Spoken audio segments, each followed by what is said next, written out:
నమస్తే అండి. ఈ బిర్యానీలో చికెన్ సాఫ్ట్నెస్ కానీ స్పైసీనెస్ కానీ ఇంకెక్కడా దొరకదండి.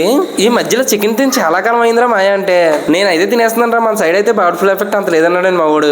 ఇంక వెంటనే కాళ్ళకి చక్రాలు కట్టుకుని కోనసీమ జిల్లాలో ఉన్నటువంటి కొత్తపేట అయితే వచ్చేసానండి.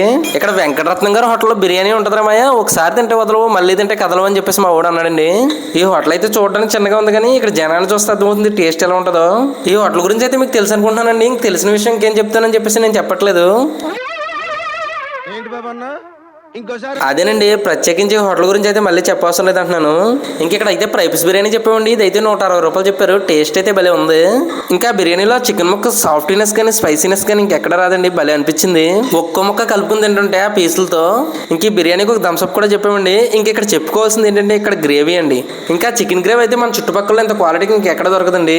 ఇంకా చికెన్ బిర్యానీ అయితే కంప్లీట్ చేశాక రావులపాలెం వస్తుంటే KRRR జ్యూస్ పాయింట్ అయితే కనిపించిందండి. వీళ్ళ దగ్గర అయితే రాజమండ్రిలో లభించే రోజు మిల్క్ మన రావులపాలెంలో లభిస్తుంది. ఒకసారి అయితే ట్రై చేయమన్నారండి. లేడీకి లేసిందే పరుగునట్టు ఒకసారి అయితే ట్రై చేద్దాం. ఇక్కడ అయితే ఆగామండి. వీళ్ళ దగ్గర అయితే చాలా రకాల డిఫరెంట్ ఐస్ క్రీమ్స్, వాటితో పాటుగా గోలీ సోడాలు, అన్ని రకాల కూల్ డ్రింక్స్ సంబంధించినటువంటి టిన్స్, చాక్లెట్స్, చాలా రకాల జ్యూసులు అయితే ఉన్నాయండి వీళ్ళ దగ్గర. ఇక్కడ అయితే రోజ్ మిల్క్ అయితే ట్రై చేద్దామని రోజ్ మిల్క్ సేమియా అయితే చెప్పామండి. గ్లాసులో అయితే సేమియా, ఐస్, కోవా, అలాగే ఇంకా చికెన్ కోవాతో పాటుగా రోజ్ మిల్క్ ఎసెన్స్ కూడా వేసాడండి గ్లాస్ లో. ఫైనల్ గా స్పూన్ పెట్టి ఇచ్చాడు అబ్బాయి. తీసుకుని తాగితే జిమ్ అంటే అయిందంటే నమ్మరు మీరు.